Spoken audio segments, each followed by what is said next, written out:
Raymond उसी वक्त अपनी टीम के साथ ग्रीनविच शहर की ओर रवाना हो गया। दूसरी ओर ग्रीनविच शहर में विल एक कैसीनो में आया जहां कुछ अमीर लोग पोकर खेल रहे थे। विल भी उनके साथ बैठ जाता है। एक नए आदमी को देखकर ये लोग उस पर हंसने लगते हैं, लेकिन विल गैम्बलिंग में माहिर था।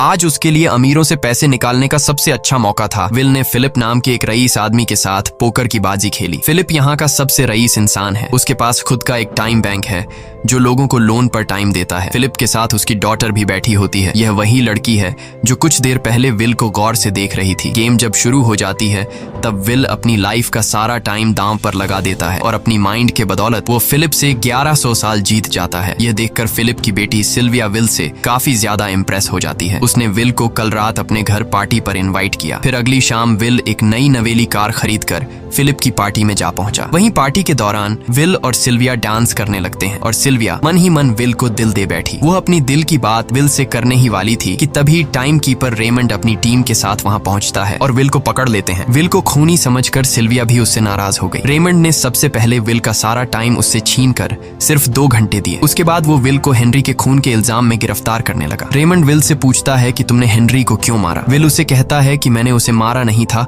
बल्कि वो खुद जीना नहीं चाहता था, इसलिए उसने मुझे 116 साल दिए और बाद में उसने खुद की जान ली। लेकिन रेमंड विल की बात पर यकीन नहीं करता। विल समझ जाता है कि रेमंड मुझे हेनरी के झूठे केस में फंसाकर उम्र भर कैद के लिए मुझे जेल में डाल देगा, इसलिए वह मौका देखते ही रेमंड के आदमियों को मारकर खुद को आजाद कर लेता है और उनकी बंदूक लेकर सिल्विया को बंदी बना लिया। सिल्विया को ढाल बनाकर विल उसे साथ लेकर भाग निकला और रेमंड और उसके आदमियों को चकमा देता हुआ वापस गेटो शहर आ पहुंचा। इस दौरान विल के पास टाइम काफी कम बचा था। उसने सिल्विया से कुछ टाइम उधार मांगा, लेकिन सिल्विया ने उसे 1 सेकंड भी देने से इनकार कर दिया, क्योंकि वह भी उसे हेनरी का खूनी समझ रही थी। इसलिए वो और तेजी से गेटो शहर की तरफ कार दौड़ाता है ताकि वहां पहुंचकर किसी से टाइम उधार ले सके। जल्दबाजी में उसका ध्यान आगे सड़क पर बिछी कंटीली तारों पर नहीं पड़ता, जिससे टकराते ही विल की कार ब्रिज से नीचे गिर जाती है। इस एक्सीडेंट में विल और सिल्विया बेहोश हो गए। असल में रास्ते में वह कांटे फोर्टिस और उसकी गैंग ने बिछाए थे। फोर्टिस ने देखा कि सिल्विया के पास 10 साल का टाइम था। वो सिल्विया का सारा टाइम चुरा कर वहां से निकल जाते हैं। इतने में ही विल और सिल्विया को होश आया। सिल्विया ने जब अपने हाथ की तरफ देखा तो वो परेशान हुई, क्योंकि उसके पास सिर्फ 30 मिनट ही बचे थे और विल के पास भी कुछ मिनट ही बचे थे। पर फिर भी उसने सिल्विया को अपने कुछ मिनट दिए, जिससे इन दोनों का टाइम बराबर हो गया। इसके बाद विल सिल्विया को लेकर जल्दी से अपने दोस्त के घर जाता है,